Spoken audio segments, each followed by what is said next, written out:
Assalamualaikum warahmatullahi wabarakatuh. Kembali lagi bersama saya Johan Bimo Sukoco di mata kuliah Manajemen Sumber Daya Manusia.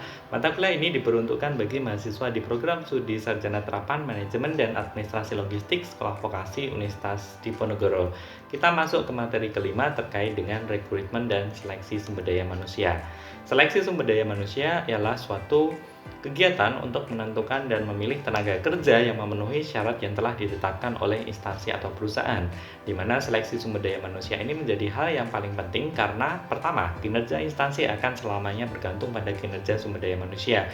Kemudian yang kedua, seleksi yang efektif adalah sangat penting karena dana yang diinvestasikan dalam mengangkat pegawai sangat besar. Kemudian yang ketiga, globalisasi yang disertai dengan revolusi komunikasi dan informasi membutuhkan sumber daya manusia yang berkualitas tinggi.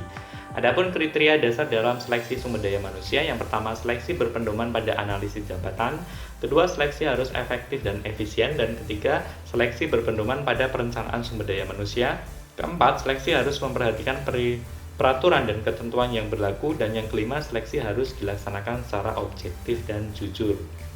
Adapun sistem seleksi, ada sistem seleksi gugur dan ada sistem nilai rata-rata. Terkait dengan sistem gugur, seleksi dilakukan berdasarkan urutan yang bertahap, yaitu mulai dari seleksi administrasi, tes wawancara awal, tes pengetahuan umum, tes psikotes, tes kesehatan, tes wawancara akhir.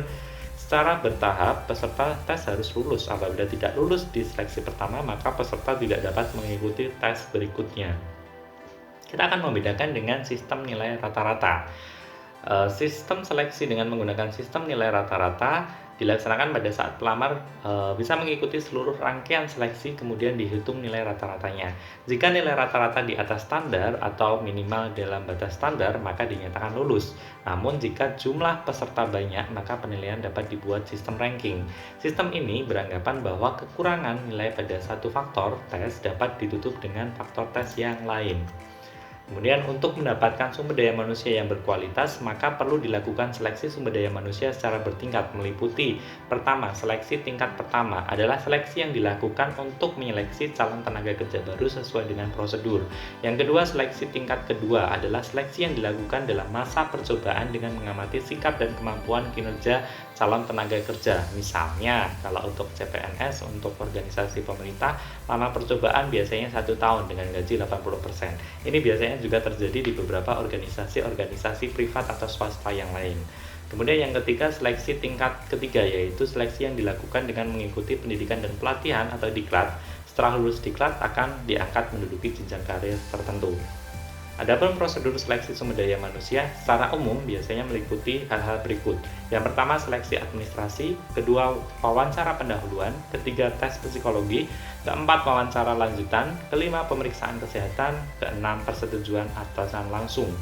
Nah, yang pertama adalah seleksi administrasi.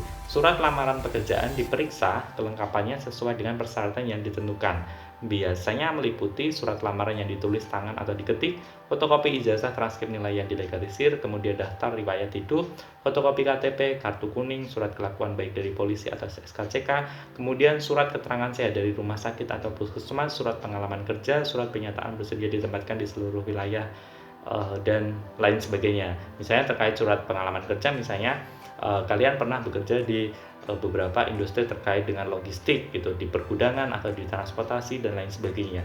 Lampiran-lampiran surat pengalaman kerja ini dapat kalian gunakan di dalam pemberkasan atau pengiriman surat lamaran pekerjaan.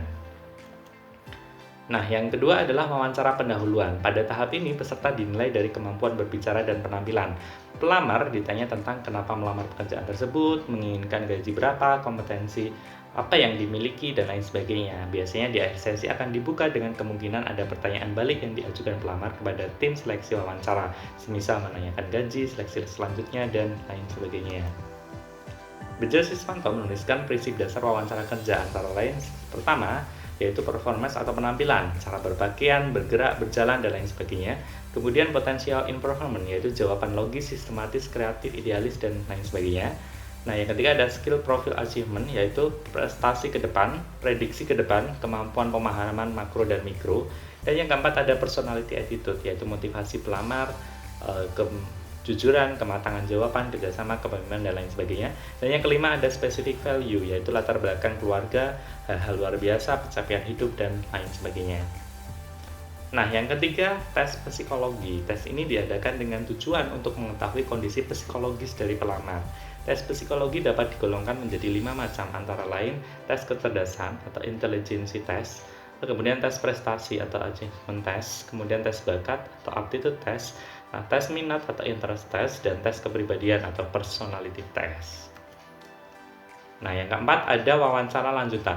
Wawancara lanjutan ini bertujuan menggali lebih mendalam terkait informasi dari pelamar. Di samping itu, wawancara lanjutan ini juga dilakukan untuk mendapatkan informasi yang belum diperoleh selama proses seleksi sebelumnya. Wawancara lanjutan ini dapat dilakukan untuk membandingkan hasil seleksi sebelumnya, misalnya hasil tes akademik atau psikotes dengan hasil wawancara lanjutan ini. Yang kelima, ada pemeriksaan kesehatan. Pemeriksaan kesehatan dilakukan untuk melihat kondisi kesehatan calon tenaga kerja yang biasanya dilakukan oleh tim medis. Pemeriksaan kesehatan biasanya meliputi pertama, kesehatan panca indera seperti mata, tidak buta warna, plus atau minus, kemudian pendengaran normal atau tidak, dan lain sebagainya. Kemudian yang kedua, kesehatan fisik dan jasmani. Yang keenam, biasanya ada tes berkaitan dengan persetujuan atasan langsung. Setelah proses seleksi selesai, maka sampailah pada seleksi tahap akhir, yaitu persetujuan atasan langsung. Dalam hal ini, pimpinan atau supervisor dapat mengadakan wawancara khusus sesuai dengan jenis pekerjaannya. Seleksi ini merupakan seleksi final dari rangkaian seleksi sumber daya manusia.